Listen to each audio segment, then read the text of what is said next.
ছাদে গিয়েছিলাম, দেখলাম বেশ কিছুটা সরিষার শাক হয়েছে, ২টা সরিষা গাছ হয়েছে।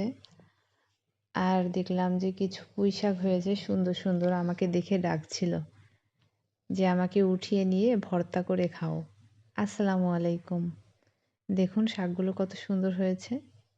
এই কয়টা সরিষার শাক আর কয়েকটা এই যে পুঁই শাক লাগিয়েছিলাম। তো পুঁই শাকগুলো এখন উঠানোর মতো না, কারণ পুঁই শাকের মানে পুঁই শাকের যে ফল হয় মিছরি বলে, অনেকে কি বলে জানি না, আমি তো মিছরি বলি, সেইগুলা হচ্ছে, তাই আর আমি এখন পুঁই শাকগুলো উঠাবো না। কয়েকটা সুন্দর সুন্দর দেখে পাতা উঠিয়ে নিচ্ছি। ভাবছিলাম আজ রাত্রে ভর্তা করব।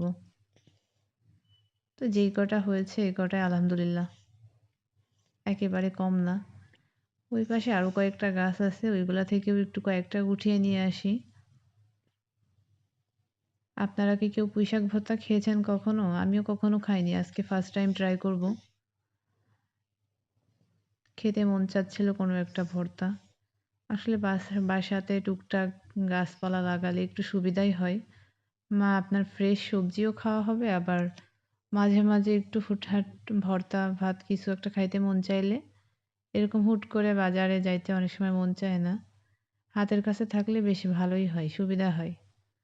আমি এখানে ৪-৫টা শুকনা মরিচ, মানে কোনো তেল ছাড়া আর কি, ভেজে নিব খুব সুন্দর করে, লাল লাল করে। তেল দিইনি আমি এখানে। ঝালটা ভেজে উঠিয়ে নিয়ে এবার আমি এর ভেতরে বেশ অনেকটা পরিমাণ পেঁয়াজ দিয়ে দিলাম, কাঁচা ঝাল দিয়ে দিলাম ৫-৬টা। আমি একটু ঝাল ঝাল করব।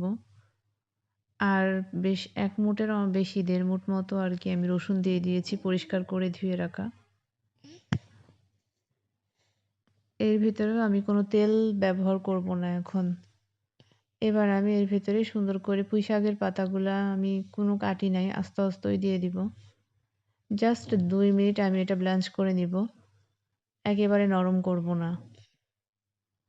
সরাটা দিয়ে ঢাকা দেওয়ার পর থেকে জাস্ট ২ মিনিট আমি এটাকে সিদ্ধ করে নিচ্ছি। সিদ্ধ বলতে একটু হালকা ব্ল্যান্চ করব, নরম মানে একটু কমে আসলেই নামিয়ে নিব আমি। একটু লবণ দিয়ে দিলাম আর জাস্ট। এই যে ২ মিনিট পরে আমি এটাকে এবার ব্লেন্ড করে নেব। আমার হাতে যেহেতু সময় নাই, আপনারা চাইলে শিলে বেটে নিতে পারেন, আজকে আমার একেবারেই সময় নাই।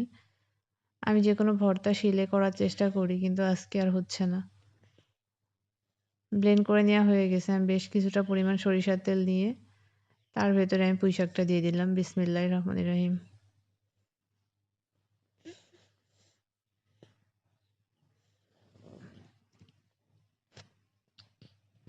পুঁই শাকের ভিতরে একটু লালা ভাব থাকে, সেটাকে কমিয়ে নেওয়ার জন্য আমি বেশ কিছু সময় এটাকে ভাজা ভাজা করে নিব।